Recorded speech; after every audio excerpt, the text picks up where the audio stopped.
They don't get much fanfare, but you've got a block to win, and we focus on the offensive front at Oklahoma State. We bring in Cade Webb from Cowboys Ride for Free to help us out for this 2016 season. And Cade, we're familiar with the names, but there's still some flux in regards to having 5 starters come back from the 15 team, but not necessarily in the same places.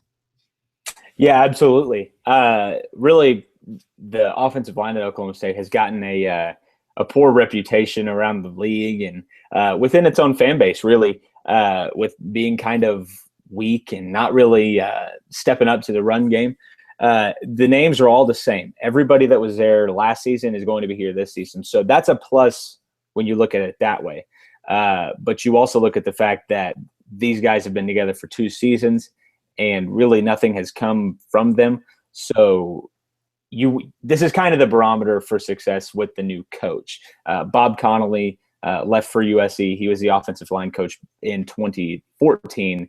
Greg Atkins, his first year was this last season. This is his second season. So now there's a barometer for success.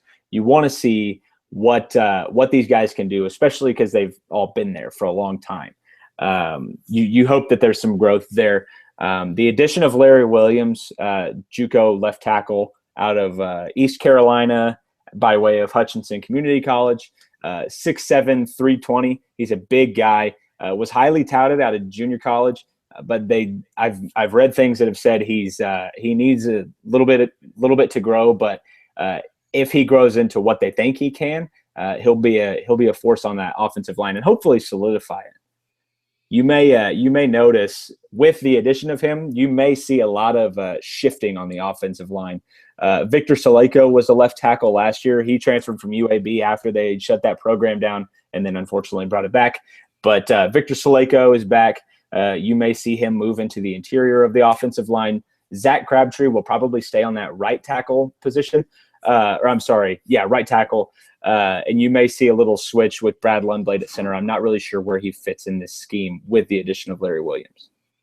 And with five high school prospects coming in from this past recruiting class, a couple junior college transfers, you mentioned the big one in Larry Williams, maybe not necessarily making an impact this season, but 2017 and beyond, actually some very highly recruited players, unlike the current class and the current starters, guys like Tyler Brown out of Lexington, Oklahoma, the 27th rated guard in this current recruited class.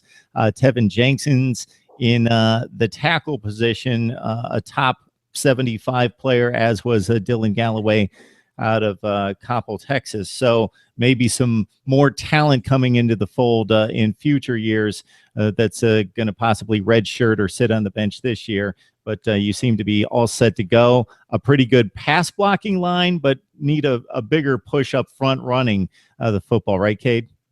Yeah, absolutely. Mason Rudolph, he's a talented passer.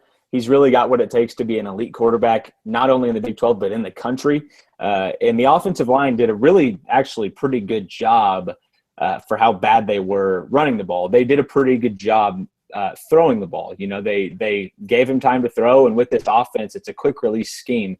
So you don't need a ton of time, but you need enough time. And because they were able to throw the ball and not run it at all, you would see Rudolph throw 45, 50, 55 times a game. And that's really not what Oklahoma State is trying to do with this offense. So an improvement on the offensive line in the running game is pertinent if Oklahoma State wants to improve on their 2015 campaign.